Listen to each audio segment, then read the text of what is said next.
Hello, everybody, and welcome back to the Lube Tube. My name is Jeanette, and this is my co-host, Brittany. Hey, hey, hey. All right, guys, this episode is going to be all about the thyroid, basically our body's metabolic control center. And I think that this episode is going to be really important because I think this is one of the most underdiagnosed things. I know when I was doing primary care, almost every single woman came to me and was like, can you please check my thyroid? And I would, obviously only diagnosed that in a very few people because since I started doing thyroid a little bit more intricately, I guess the word is, I've noticed that I'm finding more thyroid disorders because at that point I was only checking one lab value. So we're going to be talking about all different kinds of lab values and the different types of thyroid conditions, hyper versus hypo, and just kind of go from there as far as how we can basically diagnose and treat and try to make this a little bit better for our patients. Right? Yes, and before we go on, can we just address the obvious right now? Oh, yes. Yes.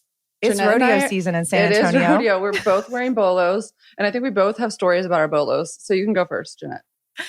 Okay, so for my birthday this last year, Brittany and a bunch of our lady friends all went to a place in Texas called Round Top. And Round Top is a really cool place that basically it's a lot of antiquing and little shops and cute little cafes and bars. And we went into this really cute shop where this lady was making these all by hand.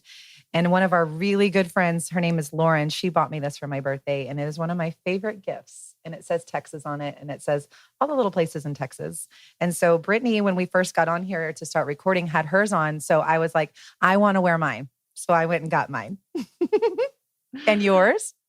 Mine, first of all, is so antique, but not from Round Top.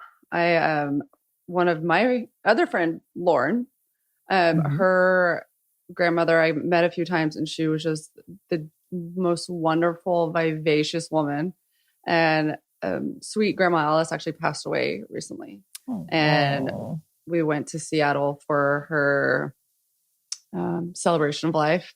And part of the time when we were there, we were in her house. We were kind of going through things, and they said, hey, if you want to go through and see if there's anything you want. And I ran into this bolo, and this is legit. Okay, this is sterling silver so for cute. Sure. This is 100% leather. And I know Grandma Alice is looking down, you're such. Cheers to Grandma Alice. I know. Cheers to Grandma Alice. She was the best. Yes. So, and great style, right? Yes. And I might even add my hat because it's rodeo. Oh, see, that's cute. I don't have mine. I just got a new hat yesterday, and it was a labor of love, to say the least. So I know, because I remember when your mom was like, hey, you need to add this and you need to add this. You need to add this on that first. No, that my mom took it to the rodeo and had a few drinks and decorated my entire hat. Let's not forget that, Roxanne. Oh, yes. Anyway. And that's a huge style right now, right? You get your hat and then you can add all kinds of little designs to it. You can basically add feathers and little charms and leather, and they come out so cute. So cute. Yeah. Okay. So happy rodeo season. Happy rodeo, y'all. All right. So let's briefly explain the importance of the actual thyroid itself. The thyroid is a gland that sits in your neck, right? And it gets stimulation from the brain, and then it turns around and sends out different hormones out through the body, right? And these basically different hormones then control our whole metabolic system. And we have these receptor sites all over our body. So certain things like fatigue or hair loss or hair growth or dry skin, they can all be a sign of the thyroid not working as well as it should. So we're going to talk about the different things, like whether the thyroid is working fast or it's working slow, or if it's working what we call euthyroid, which means perfectly normal. And we're going to kind of talk about how each of these plays a role in how we feel. Sound good? Sounds great. All right. So basically, the thyroid is it's a huge role in metabolism. In fact, that most people, if they have normal everything else. So say you come in to see me and you have no anemia, your thyroid or your kidneys are working fine, your liver is working fine, all your hormones are okay. I'm now concerned, okay, if you're gaining weight and you feel fatigued, or maybe you have constipation, or maybe you're not sleeping good, or you have dry skin, brittle hair, now I need to know, is your thyroid working okay, right? And so the thyroid, when we check blood work, originally in most primary cares, it's only being checked is the thyroid stimulating hormone. Okay. The thyroid stimulating hormone, or TSH, comes from the brain in a little gland that sits here in our brain. And then it goes down and it stimulates the thyroid, which sits here in our neck, to basically kick out different hormones, specifically the free T3 and the free T4. Okay. These hormones then come out and then they go to these receptor sites that are literally all over our body. And they are what maintain our metabolic system. Okay. So when we check the thyroid, I feel it's important not to just check the TSH, right? I want to check also the ones that come out, because if we're just checking the TSH, there's so much here that could be going on, right? Is the T3 coming out appropriately? Maybe. Is the T4 coming out appropriately? Maybe. But the only way we're going to know is if we check all the hormones that come out of the thyroid, not just the stimulating one from the brain. Right. And I think that is a lot of times when we get our ladies in and we tell them we're going to check your thyroid. Oh, my primary is checking that, which is great. I want somebody to follow it. But when you really start talking to them, they are focusing strictly on TSH, which I mean, there's lots of controversial things in medicine. And I think truly one of them is what are you measuring when you're looking at a thyroid? So, right. And I'll be honest with you, most primary care, when probably my patient goes back to see them and I've already kind of checked everything else, they probably don't agree with me adding on a medication if I do, just because the TSH is within normal limits. So this can be a little hairy, right? There's obviously, like Brittany said, different ideas on how to treat, when to treat, and if you should treat the thyroid. But I very much go off of how the patient is feeling, and then also go off of what I'm seeing on that full lab profile, right? Yeah. So got it. Let's first talk about the thyroid not functioning appropriately, right? So this is called hypothyroid. In medicine, when something is hypo, it means it's not working as well as it should. And when something is working hyper, it means it's working overboard, right? So in this situation, hypothyroid is where the thyroid is a little sluggish, okay? And there's different reasons why this can happen. But the main one and the common cause is of the thyroid working slowly is something called Hashimoto's thyroiditis. Okay. Hashimoto's is actually an autoimmune disease, and where the autoimmune, or your body itself, is fighting itself and fighting the thyroid, and it's causing a state of inflammation throughout the entire body. And in these patients, what they'll commonly complain of is fatigue, brittle hair, dry skin. And a lot of times they'll have weight gain, where these ladies could be working out and doing everything like we've talked about in our other episodes, eating right, working out, taking their supplements, and still they're having this pesky weight gain that's just driving them nuts, right? They also a lot of times will complain of being cold all the time when other people are hot. And so we call that in medicine cold intolerance, right? So in this situation, I think it's important that we actually not just check that TSH, but also check some other things like the free T3. Okay, so that is another hormone that comes out of the thyroid. And then the free T4 is another one. There is a main antibody that we also check called a thyroid antibody, or a thyroid peroxidase antibody, TPO, right? And this antibody in Hashimoto's, it's going to be elevated, right? Because your body is literally attacking your thyroid. And so what you'll find is that maybe the TSH, the free T3 and free T4 are all within normal range on the lab values. But then you'll have this antibody that is like through the roof, right? And when that's through the roof, I'm telling you, your body is inflamed, right? And you might have normal labs, which is great. I'm glad they're normal, but that doesn't mean they're going to stay normal, right? And in this situation, I really focus on the free T3, because the way the thyroid works is the TSH comes down, it hits the thyroid itself, it then kicks out free T4 and free T3. And in most cases, the free T4 is the most amount that comes out. It's like 80 to 20% between the free T4 and the free T3. So then what happens is the free T4 then has to change to free T3. And in thyroid, when the thyroid antibodies are high, there's actually an antibody or an inflammation that doesn't allow the free T4 to change to free T3. And the problem with that is most of the receptors for our thyroid are free T3 receptors, right? And so if the free T3 is not being made accordingly, like it should from the thyroid, and then the free T4 is not changing to free T3 like it should, then we're not getting enough free T3 in our body, which then we're going to have all of these symptoms. So on this lab value, I really focus on, hey, does she have thyroid peroxidase antibodies? B, how does she feel? And C, what is her free T3 value, right? Because it could be an optimal range, but does that mean it's optimal for that patient? Yeah. And I think something also to note is that the symptoms that you kind of just went through, they can certainly look exactly like somebody that is going through perimenopause. I know.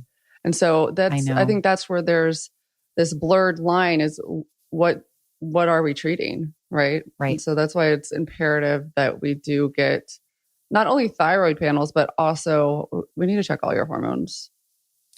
Right. And I always stress that, I have a patient that will come in and they'll be like, well, my primary care already drew the blood work. So why do I have to get more blood work?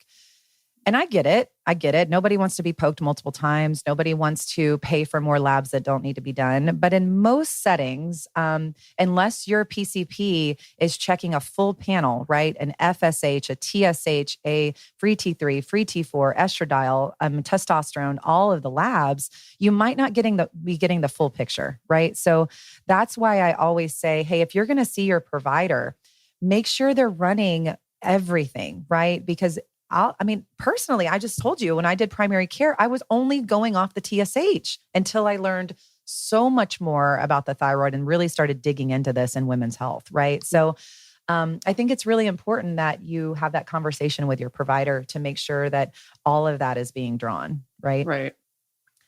Okay. Well, let's move on to how the heck do we treat this, Jeanette? I know.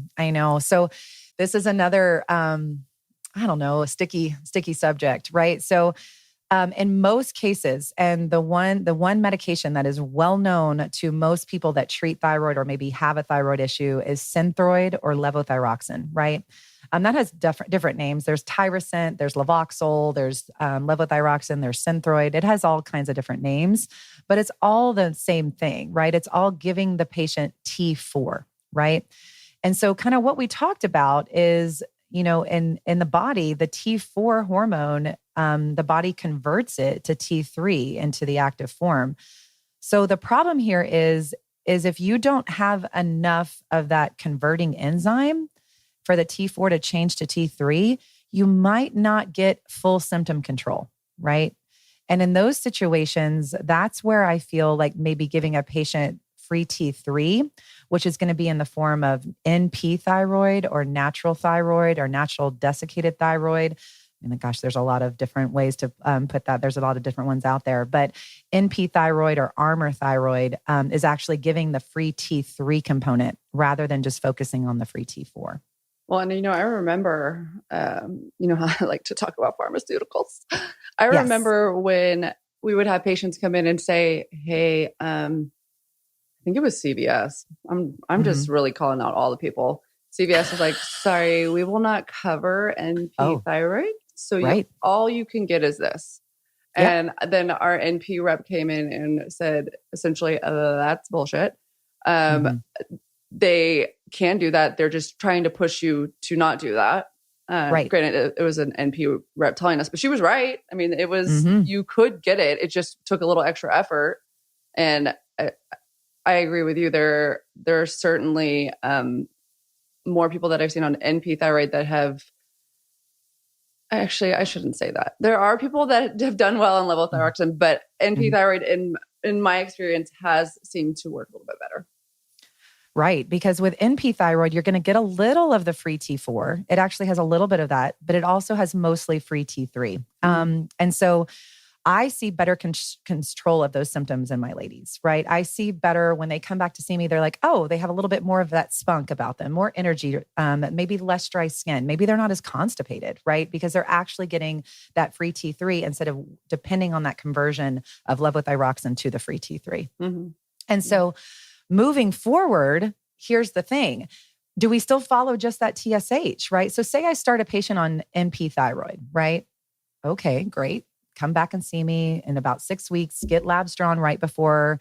And I want you to take that medication and then repeat your blood work 5 hours after you take that NP thyroid. And why do I do this? I do this because that is how long it's going to take the body to take that NP thyroid and use it and get an actual free T3 level that is measurable, right?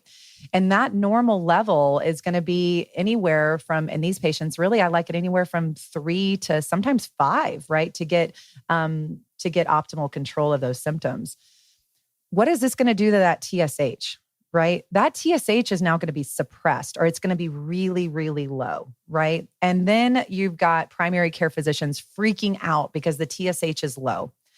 Well, the only reason it's low is because it's then sending back this feedback to the brain saying, hey, we got what we needed. I don't need you to stimulate me anymore, right? So quit trying to tell me what to do. I'm getting it from this little pill and you just need to calm down, right? So now the TSH is going to be low, but guess what? The free T3 and free T4 are now optimal. Now they're right where they need to be. They're not crazy high. Your patient's feeling better. So let's not focus on that TSH. So many providers, I feel like, focus on the TSH, me being one of them, right? Prior to my studies in the thyroid. So I do feel like too many times we focus on that TSH being low and then we freak out instead of just, hey, asking the patient, how do you feel though? Like, are you having palpitations, which can happen when your free T3 is too high? Are you feeling a little anxious? Are you not sleeping as well as you normally do? Is your blood pressure higher than it should, right? If all of those are normal and you're feeling great, I'm not worried about that TSH being low, right? Mm-hmm. I don't know if you find that, like when you follow up these patients on your annual labs, when you do your hormones, or maybe every your Q6 weeks labs. And a lot of times after you have started the NP thyroid, or maybe even I've started them on it and then I send them to you for the hormones. I don't know if you find that the TSH is now low, right? Oh, absolutely. Absolutely. Yeah. But, and you know, like you said, prior to really like going into thyroid, I was only looking at TSH as well, but it's, the education, you know, it's out there. It's out there. We just got to go look at it. Yes. Well, and like, there are like some pros and cons too. I mean, here we are, we're talking about how great NP thyroid is, but like we said previously, levothyroxine can still be helpful. Sure. Yeah. I don't want people to think that we're totally shitting on it, because we're not, because there's a lot of people that are on it. We're just explaining why there's other means that can be helpful. Yeah, absolutely. Because in some patients, they're really good at converting that levothyroxine to free T3. Exactly. And if they're really good at converting that, levothyroxine's great, right? But if they're not so great at converting and you give them levothyroxine and their free T3 is still low and they're still symptomatic, maybe there's something else we need to do, right? The downside of NP thyroid, and like you were saying, and the Armour thyroid, is that insurance doesn't feel like patients need it, right? And a lot of times I get notes back that say, this is not on formulary, right? Patients' insurance does not cover this. So then what? Well, then I say, well, either I write a letter of medical necessity, which, let's be real, that doesn't always work. Or we have to use, like we talked about before, like the GoodRx app and get that at a cash pay price. But we're still looking at $75 for a 90-day supply, when if they could get levothyroxine, it's $4, right? Now we're set with patients. Are we going to pay $75? Or are we going to pay $4 for the 90-day supply? Girl, I'm paying that $4. Right. Exactly. Sorry. I'm paying $4. Most patients would choose that because right? I'm sorry, am I going to buy my kids dinner or am I going to pay for my thyroid medicine? I mean, This is real life here, right? And that's what's so frustrating, is getting these insurance companies to understand why we choose this medication in certain patients, right? Yeah. When your letters of necessity, they should start like this.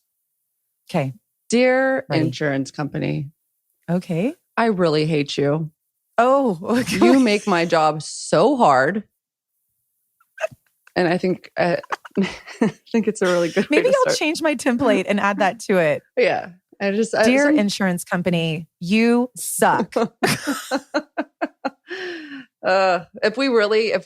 our letter necessities were really like what we wanted to say, it would start like they that. would not be appropriate. Yeah, no, it's so frustrating, but we're willing to do it for our patients. So absolutely, because I want them to feel better. Because guess what? Then they come back to me and they feel like crap still, and now they've been taking a medication that's not working for them.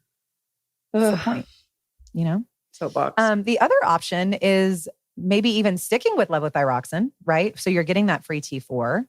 And then there's another one that we could add on to levothyroxine, and that's called Cytomel or liothyronine, right? Liothyronine is affordable, right? It's not as expensive as doing the NP thyroid. So a lot of times in these patients, if their NP thyroid or Armour thyroid is not working, I'll put them on a small dose of levothyroxine and then add on the liothyronine.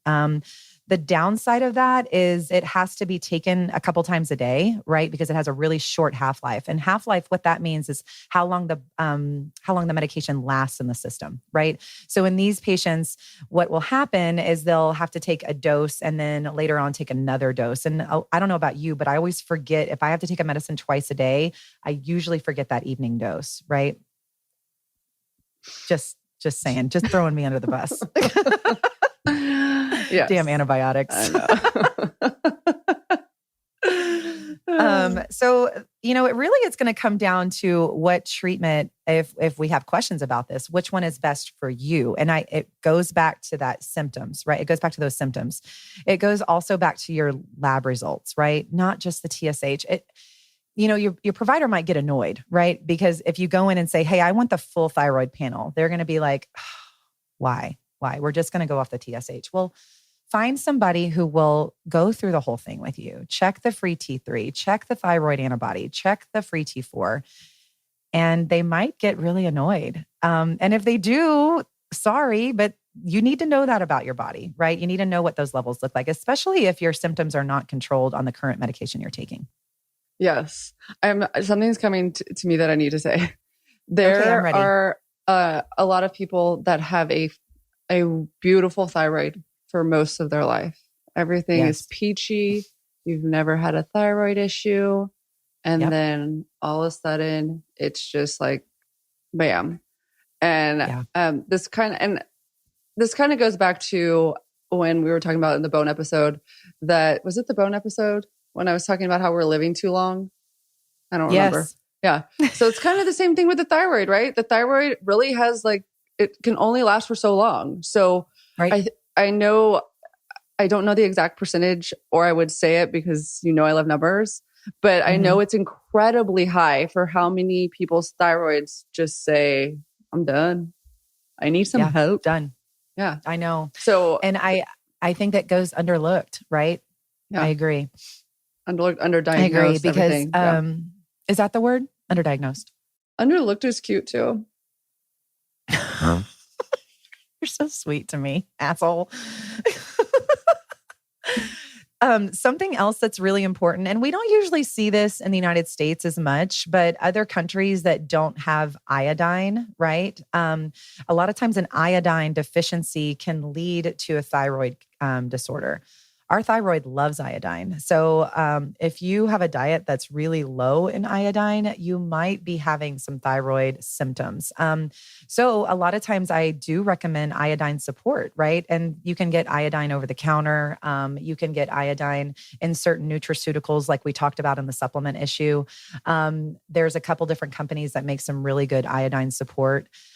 So I do think that adding iodine on, even if you have a diagnosed condition of hypothyroidism, can be very, very helpful in supporting the thyroid and how it functions. So I think that's another option as far as adding supplementation on, or maybe even treatment. So say your thyroid levels are all great, right? But you still feel kind of sluggish, and maybe you are on medication or you're not on medication. Adding on a thyroid support can be very beneficial to patients that are feeling that way. Definitely. Okay, we've talked a lot about hypo. Why don't we talk about hyper for a minute? Yeah. So hyperthyroid, These people feel like shit, right? They do. Yes. I'm just going to be very blunt. These are the patients that you may have seen maybe like super anxious, excessive sweating. They could even have where they have their eyes are bulging, right? And you might see patients where their eyes are literally bulging out of their face. And that's actually a medical term. I always say this wrong, but I think it's called exophthalmos. I always say it wrong. How do you say it? I don't. Okay.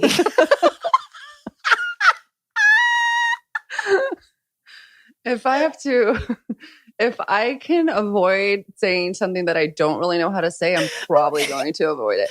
But I will say the way I get people to understand this typically is I talk about Missy Elliott, because if you remember, so Missy Elliott was like the thing for a while, right? She was killing it. What do you think her best song is? I don't know. Work It. I need a glass of water. I could keep going, but I'll stop. So yeah. Okay, I'll tell a story about that, but keep going. Okay, so she disappeared. She was like on top of the world, and then she disappeared. Right. And what happened was she got diagnosed with Graves' disease, and had that. I mean, her eyes were. It was a problem for her. Like she felt like she couldn't be out in public. And now, if you look at a picture from Missy Elliott back when she was killing it, I mean, she still kills it when she does things, and now you can still see that her eyes are bulging just a little bit. Yeah. And this is, there's actually medications out just to treat this specific symptom these days. And there wasn't before. And this is something that sadly, it doesn't go away, right? Even once the Graves is treated, a lot of times this does not stop, right? And what these patients will have is basically it's an overproduction of the thyroid hormones, like the T3 and T4, like we were just talking about. These patients are producing too much of that, right? And when they produce too much of that, it's usually going to end up in symptoms like their heart racing, super anxious, really sweaty, the bulging eyes, like we talked about with Graves' disease. And these patients can also have their periods be way whacked out, right? Because the thyroid actually does play a big role in how we menstruate. So it can actually really throw the period off too. So a lot of times when a patient comes to me and maybe they have a unexplained anxiety, or maybe they're losing weight when they're not really trying to lose weight and they're really having a hard time keeping weight on, I will check that full panel, just like I talked about earlier, where we check the TSH, the free T3, the free T4, and then also the thyroid antibodies. Okay. So how do you diagnose this? So say the patient comes back and the labs show that, hey, they're hyperthyroid, right? This is where I send to endocrinology. I don't really treat hyperthyroid. It's just not something that I feel confident in treating. And this is like endocrinology. This is their bread and butter. So in this situation, a lot of times what they'll order is something called a thyroid uptake scan. Okay. And that's actually where we give you a dye, right? Basically something like that in the IV. And then we focus on the thyroid and we do imaging and we see how much of that dye is taken up in that thyroid. And that test will show us, hey, is it hyperfunctioning or hypofunctioning? And then from there, they'll be able to kind of diagnose and treat that patient. And these, sadly, we have to use different types of medication that can be pretty rough on the body too. There's medications called methimazole. There's a medication called PTU. They actually have to do radioactive iodine to actually shrink the thyroid. And in some cases, they actually have to have a thyroidectomy where they remove the thyroid altogether. And then for the rest of their life, these patients will be on medication to replace the hormone that is no longer being made by the thyroid because it's no longer there. Make sense? Yeah, that's why it was hard for Missy to come back, because she couldn't get it managed. And it's really difficult. Do you know what she ended up having done? Do you know if she had surgery? I don't remember, but I know it literally took her out of the public eye for years. So I don't know. That's sad. We need a Missy documentary. I mean, it's probably out there. I just haven't watched it, but I mean, we have everybody else's documentaries.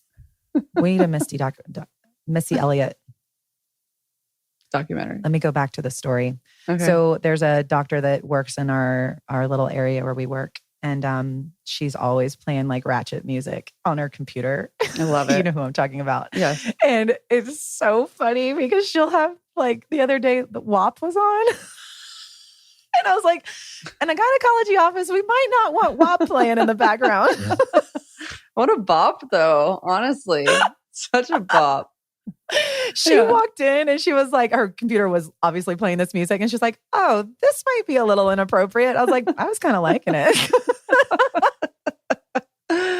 Oh, gosh. Well, patients don't seem to care. So whatever No, works. I think they actually feel comfortable when they know we're human. Yes. That's one thing that I think I have to remind people, even with this podcast. It's like when I put my bolo on today, I wanted people to remember that we are actually people, and we're normal human beings. Yes, so that just know a little bit too much about a gland in the neck. Yes, exactly.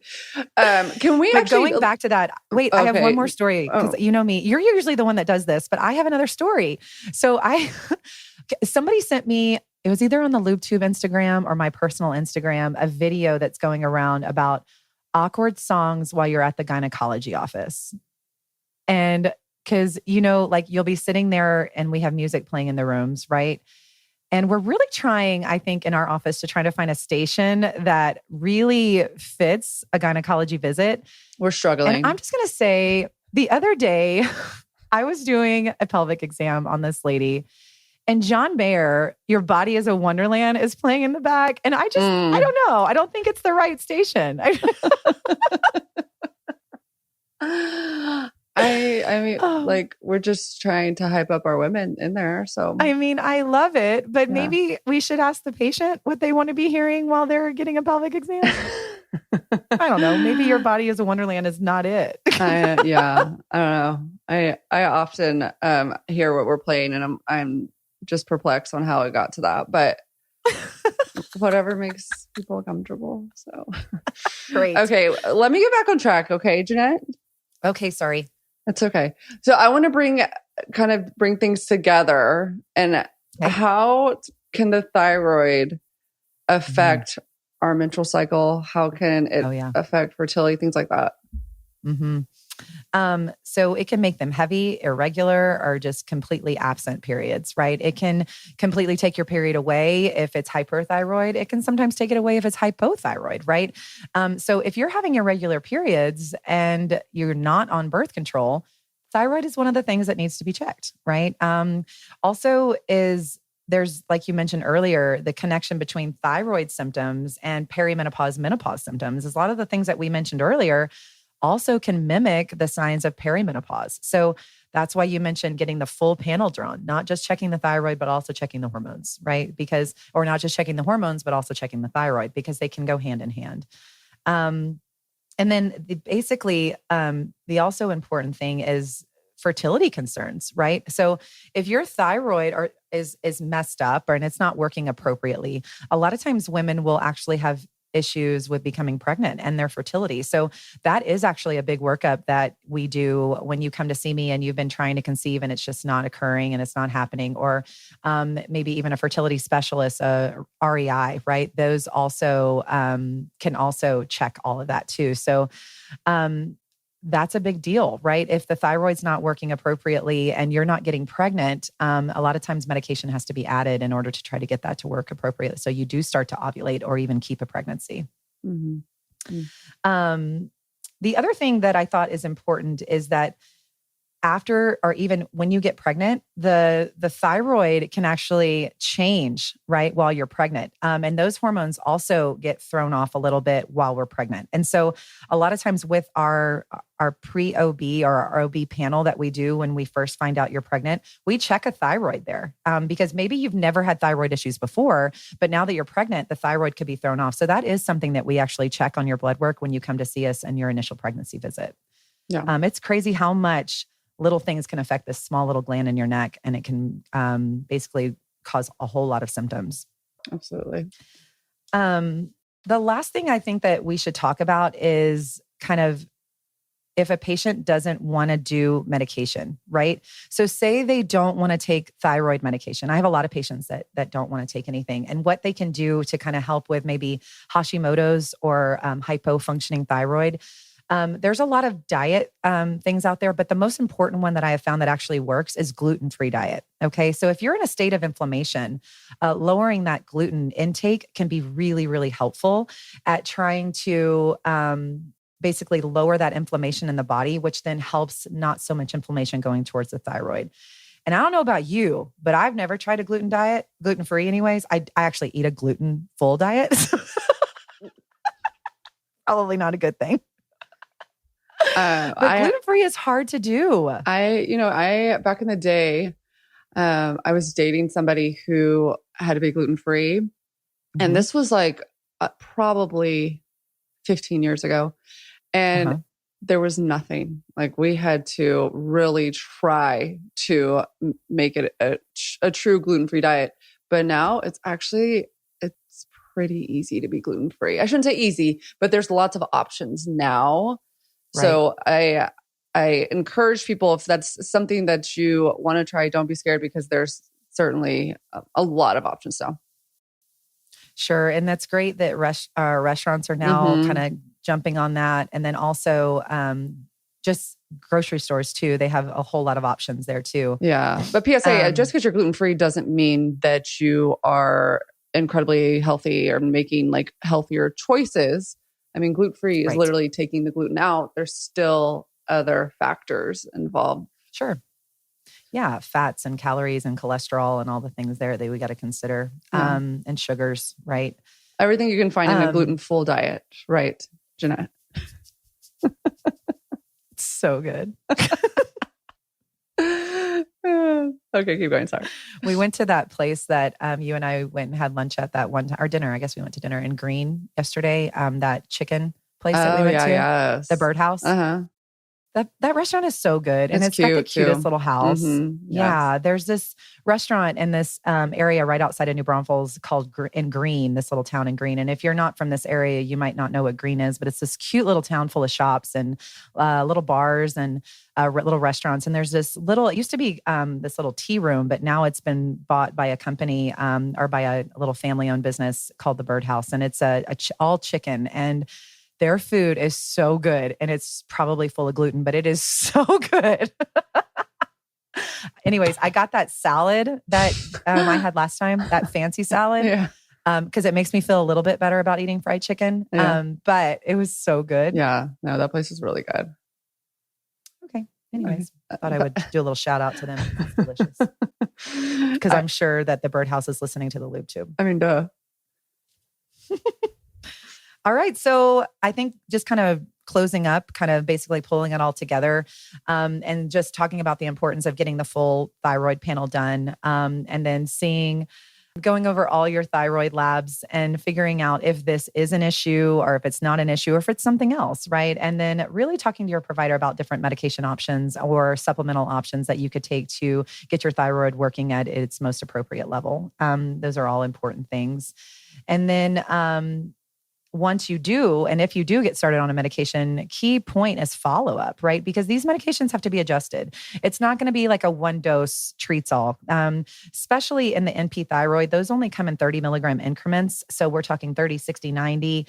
And then where you've got your levothyroxine, that is a bunch of different dosings, right? And those are all over the board, right? They're not in exact increment changes. So where you might feel really great for a long time on the same dose, if you start having basically your symptoms coming back, then we need to get your labs checked to make sure that I don't need to adjust that dose a little bit, whether you're on levothyroxine, the Synthroid, or you're on the Cytomel, or you're on NP or Armour Thyroid. So these are things that we need to follow up. I would say every 6 months to get repeat labs just to make sure.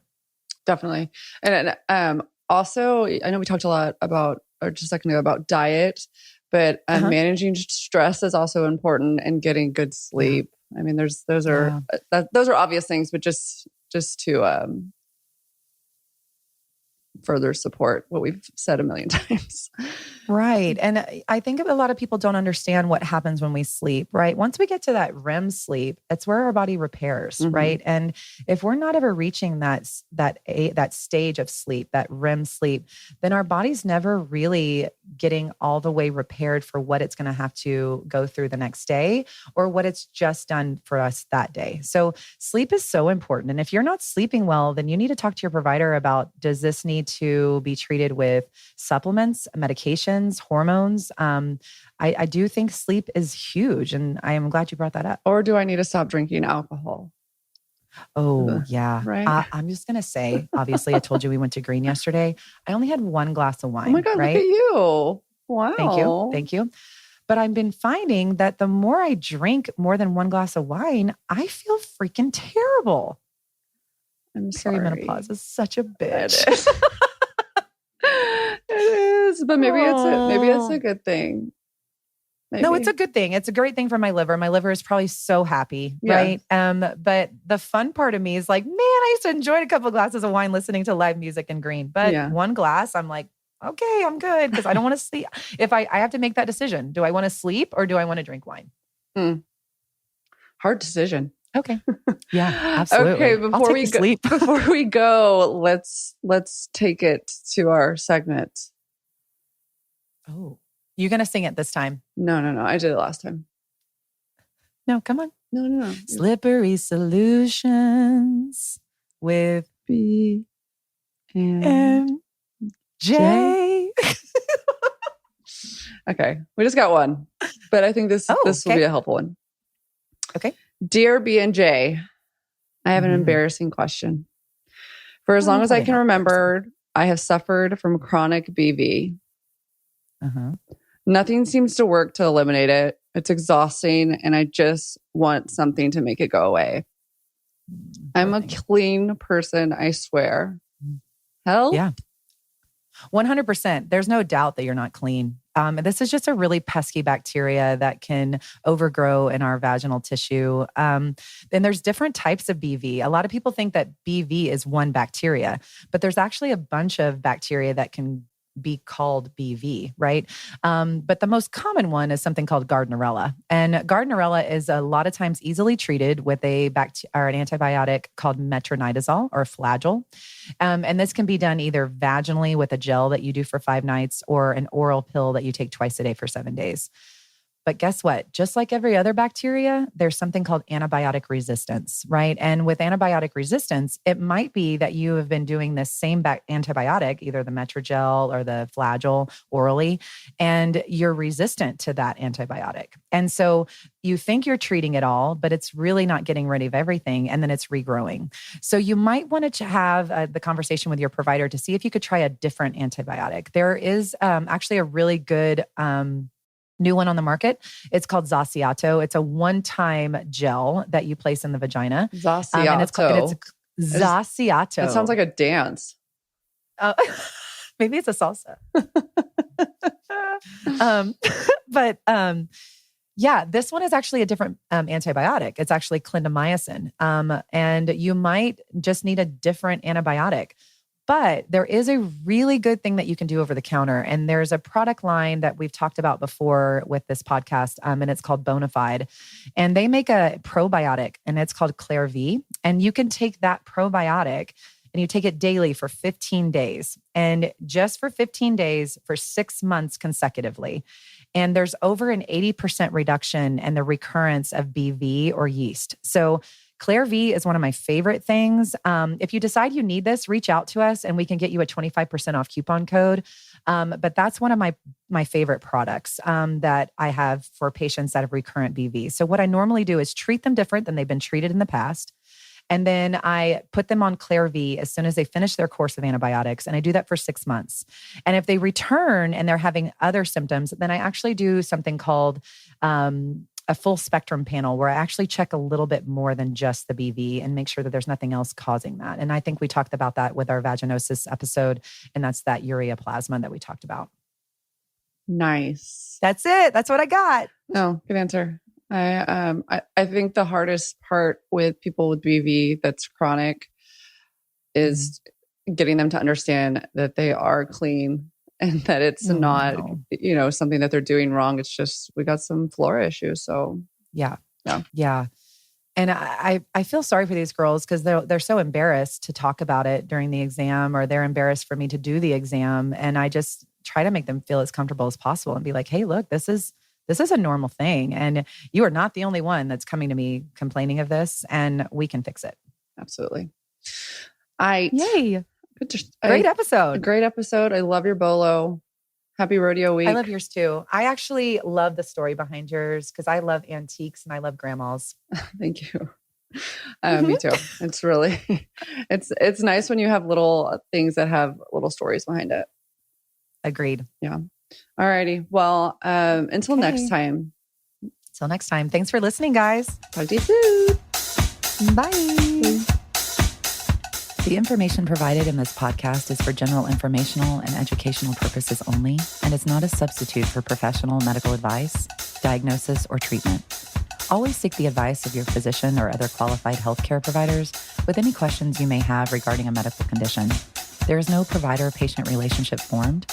Never disregard professional medical advice or delay in seeking it because of something you have heard on this podcast. The hosts, guests, and producers of the podcast do not assume any liability for the application of the information discussed. Reliance on any information provided by this podcast is solely at your own risk.